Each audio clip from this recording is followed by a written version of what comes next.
Hark and welcome to yet another glorious episode of The Tap, aka the Trial and Error podcast. And if you already didn't know, I am the Aaron of the Trial and Error podcast, your host. And thank you for joining me. We're off and running. That intro took a couple times, but I got it. The more coffee I drink, the better I get. Oh, delicious. Not really, it's Folgers. It's trash. So I wanted to first kick this off, talking about the little salute I've been doing. The little peace sign right here, right by the face. I figure it could be a nice little salute I've been toying with. I think it's kind of fun because the logo is a speech bubble. And as you can see, the speech bubbles come down to a point, which I thought, the little peace sign could look like that. Put it next to your face. You become the speech bubble. Whoever does it, you are not just the tap, but it's indicative of what we say is like what we stand for. It's who we are, and the tap is me, the tap is we. So salute, put the little piece next to your face, be the speech bubble. Wow. Oh my goodness, I'm so creative and clever. It is outrageous, you guys. Thank you so much for joining me. Now that we got that nonsense out of the way, You fucking bitch. This episode, what was I thinking about talking about? I was just asking myself, what's it going to be about? What am I going to say that people are actually going to care about? Well, fuck them. I want to talk about something that I care about, and believe it or not, it's my job. It is one of the coolest occupations I ever had, and I could see myself doing it for the long run. I write for the Winners Express and the Davis Enterprise, covering various topics, and it's just fucking cool. When I was thinking about it, I get to write, I get to express myself creatively. Shout out to Crystal Apolato and Taylor Bewley, and even Sebastian Ornate, like my editors, the bosses, the honchos. They let me have the creative autonomy I need to get my job done, and they encourage me to just keep doing it, and it's awesome. For the Winners Express, who I've written for longer, I felt the more I learned about the town, the more I was writing about it, I started feeling somewhat ashamed because I've lived in this town darn near my entire life. And I was like, okay, it's cool. Yeah, there's good people or whatever. But when you actually start digging in and start learning more about the selfless nature, the neighborly nature of these awesome people in town and businesses, and it's just awesome knowing that these people dwell here. And that I just felt bad because I never knew about these efforts and everything going on. So it's nice learning more about the town. It's nice learning more about the place I was born and raised, and it's just like, wow, it really is this badass of a place, this kind of bubble that's cut away from the rest of the bullshit that's going on in the outside world. Somewhat. It's really nice, and to be able to report on all these things. They're not the biggest of stories. They're not earth-shattering, groundbreaking news topics, but it means something. It means something to somebody, and I really get satisfaction out of doing little business bios for local businesses, for the Enterprise or for the Winners Express, and just giving these small stories some big light. Big light. Oh, I want people to start reading the newspaper. And that's, I guess, the topic of this episode, which is, in case you're not on the Winners Express. Because I've been listening to Harry Potter on audiobook. Hop on the Winners Express. It's so cheap. It's like, maybe 75 cents?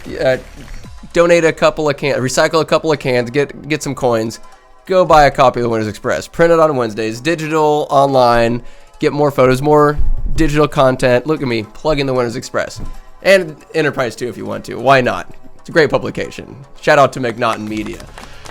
But I just wanted to talk about a couple of things that I've been covering for the Winners Express. Just tease you guys to go in and read a little more. Not just because I'm writing it, but because there's some really cool shit going on. For example, Por ejemplo, Cielo Fruit and Nut collaboration with the Winners FFA. All right. The Winners FFA has a working farm plot right next to the ag site. Holy shit, that is, it was created in no small part due to the Herculean efforts by so many local farmers and businesses. They donated the equipment, the time, the effort. There's a huge list in an article I just wrote of just everybody that put in time and effort to help Mr. Whitworth and Company create a working, hands-on, experiential learning and educational opportunity for these goddamn students. Yes, Oh my goodness, it is. I lament. I never took ag when I was at Winters High School. That's because I was a turd who. Oh no, I took Spanish class. Shout out to Miss G. The ag site and just going out there and seeing the equipment and just the land tilling, and they had a new, thanks to a grant, they had a new well put in so they can actually water the crops. They've had pumpkins, mandarins, olives. They have a vineyard out there, and it's just Ciarlo Fruit and Nut is one of many businesses, local farms, organizations that have helped this working farm prosper.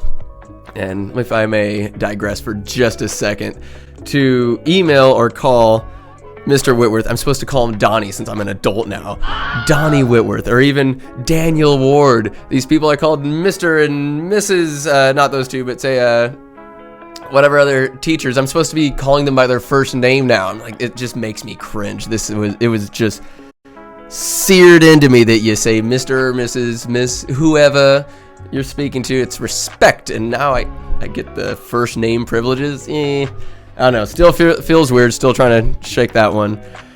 Anyways, back to the farm. Donnie Whitworth doing a great job holding it down, helping kids learn and just giving them opportunities to learn about not just the industry, but what's going on around them, what crops are being grown around Winters, and where you can get a job. Not everybody's meant to go to college. You can go to college if you can. Why not? Some people can go in. There's like trade schools. There's apprenticeships you can get, or just hop right into a job that you love doing and want to keep on doing and will learn from and grow from. Just like the crops. Aha!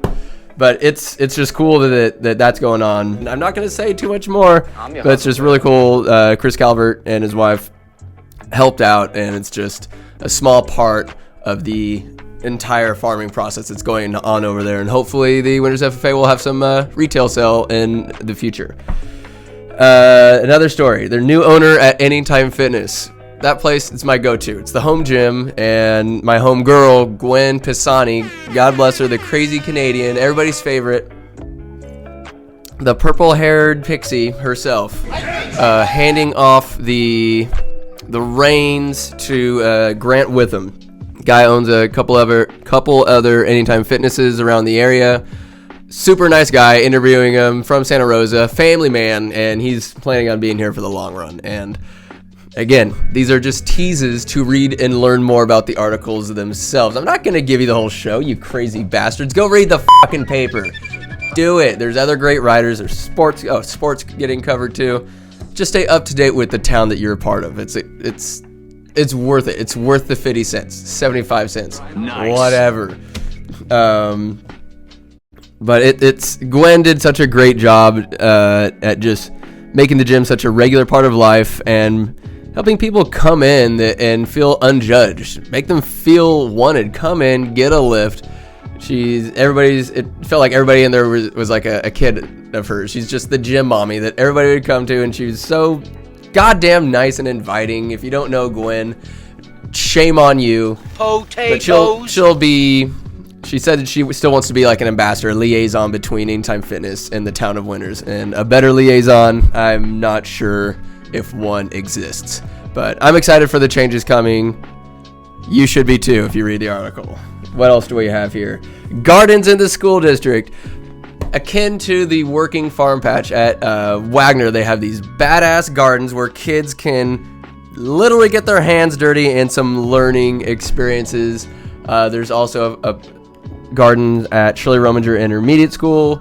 They're still getting that situated, but the benchmark is Wagner. And the kids go in, they don't maintain it, and luckily the volunteers are able to come and like weed and maintain the garden so the kids can go and learn from it, not necessarily be the main labor force for them, but it's just cool because the kids are putting down the iPads, they're getting off of Zoom, and they're going outside. They're getting dirty, they're breathing the fresh air, they're sticking their hands in the soil, they're defending their turnips against the onslaught of slugs that are coming to eat them all, or whatever, strawberries. And the kids are becoming more attuned to the agricultural roots of Winters, like what makes this place thrive, like our past and the surrounding present, and I would say the future of Winters is heavily based in agriculture. It's a huge part of the town. Look at the tractor parade. It's just, and it's sowing the seeds of work ethic, and the kids get to see the fruits of their labor, or veggies, by planting the seeds, cultivating, and then finally tasting what they made at their school lunches, which is just a really cool aspect of just the educational process. And I'm not sure how many schools are able to afford these types of things, like these gardens, but these kids are able to learn from it and taste it and really appreciate the nutritional value and the overall process that goes into making food. And I never really went through that in elementary school, but to taste something that you made, boy howdy, that's gotta be pretty nice. Or something you grew, not make you can make anything in the kitchen, but to put in the time that it takes, which these kids are, and they're getting to taste what hard work's. Oh, you know what I'm trying to say. They get to taste the fruits or veggies of their labor. Very cool. Yes, Desi, we're still on for 11 o'clock. Good lord. Homegirl, Des, we're going to Journey in Vacaville. Just shoot the shit, catch up. Not like the condiment, but as in two friends, chit chat, and see how she's doing. Used to work with her over there in Vacaville. Yellow Food Bank in Winters, my goodness. Again, read the article, but just knowing this organization exists. They don't serve just Winters, but they're in, I want to say, like 25 different locations. They go once a week at Wolfskill, and then every Wednesday they're at the Winters High School parking lot, and they're pumping out so much food. Giving so much food away. The only criteria is you answer their question of how many people are in your household. They give you the allotted amount of food to satiate the number, and then you're on your way. It takes a little while, but just like the gardens and just like the farm, volunteers are what make this thing go and make it easier. Many hands make light work. And of course, Yellow Food Bank always jonesing for volunteers.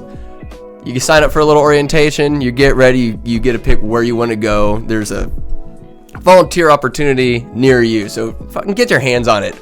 There's some things money can't really make you feel that good about. Say you put in a day of work, yeah, you get paid, very nice, but there's something about putting in your time and expecting nothing in return, but you get so much. It's like giving a dope ass Christmas gift, and then the juice you get in return, oh my goodness. And just seeing that every Wednesday, you can go out, look at what they're doing, see the process, see the organization.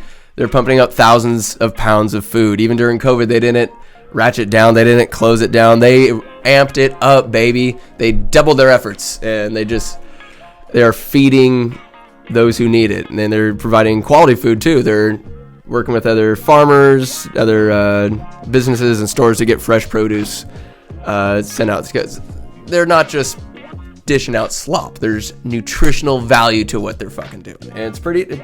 Again, these organizations out there I would not have known about if it wasn't assigned to me or didn't write an article about it. So it's really cool. Read the article, learn more about Yellow Food Bank, and figure out what you could do for them and what they can do for you. Oh man. Oh, Chewy's. That was dope. That Chewy's is a family restaurant. The Salazars, I interviewed Gabby, Chewy's daughter, and just they grew up working at their dad's restaurants, and just the work ethic they have and the family ties, the passion they put into the food and their service.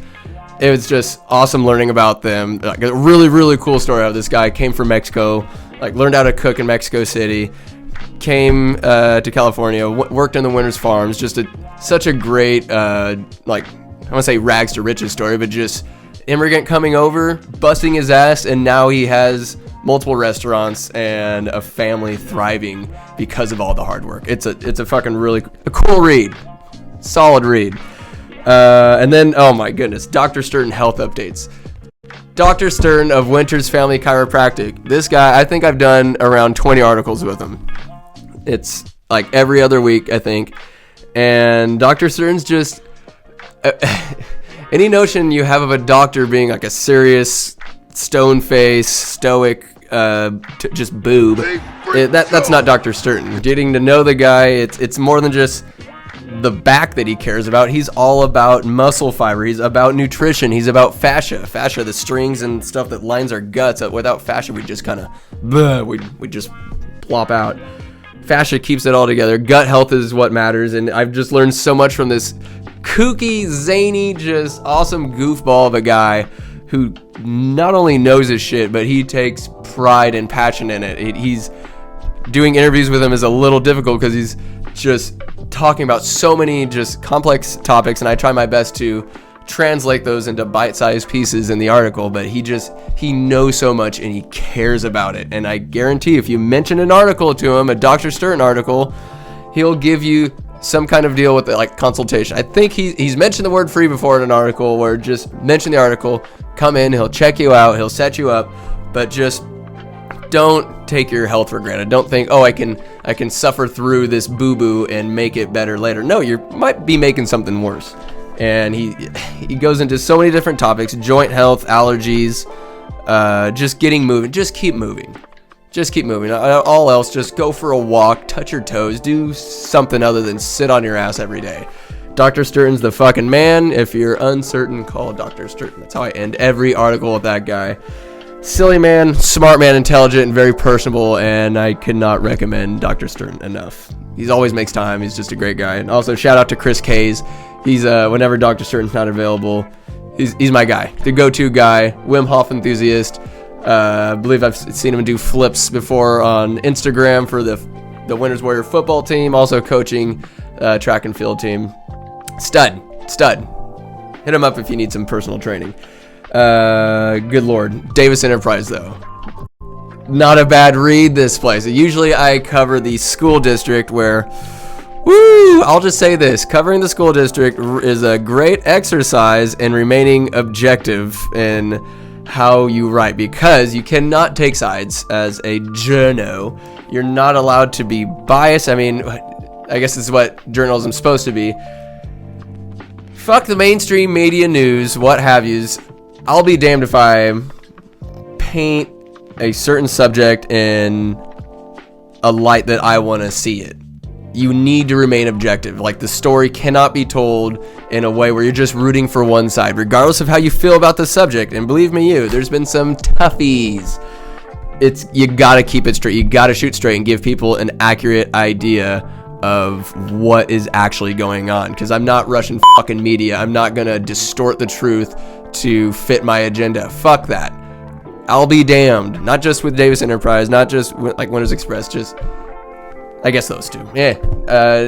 I want to tell it how it is. And if it's like there's some polarizing topics that they go through, and it's really, it's been a learning opportunity of how the relationship, I guess, between not just the Davis school board, the trustees, I guess this goes on everywhere, rampant, and I guess the butting of the heads between teachers and the board of trustees. It's just, the shit is not together.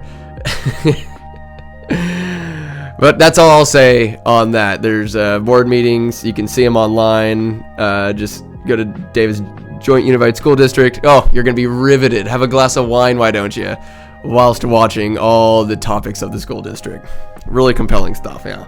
But a guy I want to talk about, the hot dogger in Davis. He goes to the Davis Farmers Market on Saturdays, but the guy's name who owns it, Ivan Franks. Could you imagine a better name for someone that owns a fucking hot dog stand? Ivan Franks. I love it. This guy was not afraid of any hot dog like innuendos.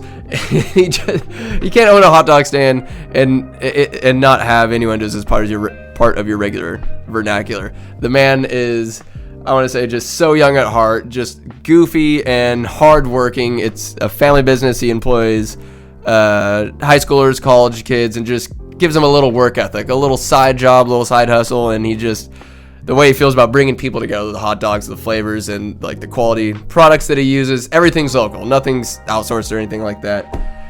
Long live the hot dogger. Long live Ivan Franks. Go and get you some in Davis if you're around.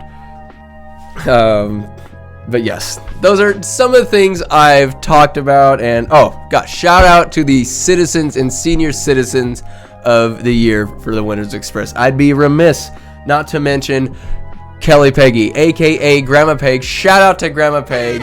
Shout out to the Calverts. Yo, Grandma Peg, I think she was 2021 senior citizen of the year. Wow. Badass lady out of Napa comes and she's part of the Fortnightly Club. She's done senior project panel judging for like decades. It seems like forever. The amount of stuff this woman has done, the selflessness that she has accomplished within her couple of years here in Winners Couple. It's been a while, since 2005, I think. She's done more in half the time that I've done in my entire life. It is outrageous how selfless this woman is, who just wanted to make friends moving here, and she did it. It's just interesting. There's just a yearning to get involved, and she does it. She has her hands just tied up in so many different aspects of the town and just initiatives and getting money for scholarships. It's incredible. Read the article to learn more about her and the 2020 Senior Citizen of the Year, Joe the Butcher. Joe the Butcher is a madman. I love it. He's the butcher for the Buckhorn. He's the gatekeeper at the cemetery, and he's also the Winners weather guy. He has equipment in his backyard. He takes all the numbers and he ships them off to the weather organization. I forget what it's called, but he does so much and then some. Learn more about it in the article. I'm just teasing these left and right. Joe the Butcher, shout out to him. And then the citizen of the regular normie citizens of the year. I think 2020 was Chris Turkovich. Guy's part of the Downtown Business Association. Awesome guy. Always down to interview.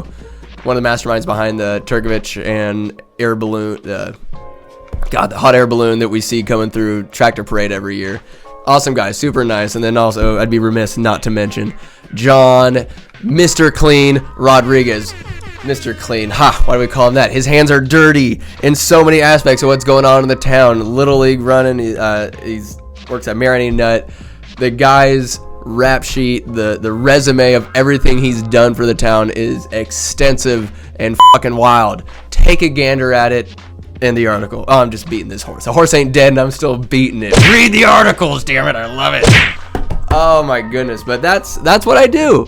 That's what I do. I'm writing for the Winners Express, writing for the Davis Enterprise, and every so often I want to hop on the podcast and tell you about it a little bit. It's fun. It's fun. I'm not making a ton, but who gives a shit? I don't have to commute to San Francisco every day again. I used to commute, let me tell you, to fucking San Francisco. Drive to Vallejo like an hour, take another hour ferry to the damn ferry building in San Francisco, and then walk about 50 minutes down Market Street. Round trip, 3.5 to 4 hours every single day. I don't have to do that anymore. In fact, I get to work from home if I want to. I'm going to go into the office a bit more in Davis, but it's like, how much is happiness worth? If you take this, would you take this big a pay cut for this much happiness? Fuck yeah. Fuck yeah. 8 days a week, I'll do that, baby. To be able to write and be creative and just get paid to be me, to do me. There is a podcast coming into the pipelines for the Winners Express. Get ready for it. Get ready for it. Crystal and I and Taylor, there's a storm coming, Winners. There's a storm coming of awesome content. Just got to tease it out. Send this out to the world. And I'm hoping this video has a little more positive energy than the last one I had, which was all mopey, sad, woe's me. Fuck that. Let's go. It's time to write, time to read the Winners Express. And my little quote book is totally over there. I don't feel like getting up to go get it. So the quote of the pod will be a returning one. My favorite thus far. And it's always on my desk. What matters most, everybody, what matters most is how well you walk through the fire. See it, love it, walk through your fire. Don't get burned, but if you do, the scars build character. You fucking bitch! You can also build character by reading the Winners Express. Oh, goddamn, I'm never gonna stop. Read the Winners Express. It's good stuff. It's compelling stuff. Learn more about the town that you're a part of. If you truly reppin' Winners and are proud of where you're from, learn a little bit more about it. I know I have, and there ain't no going back. Love it. All right, you guys. Go out there, read the paper, and listen to the tap. I love you guys. Have a great week. Bye-bye. You lose! Good day, sir!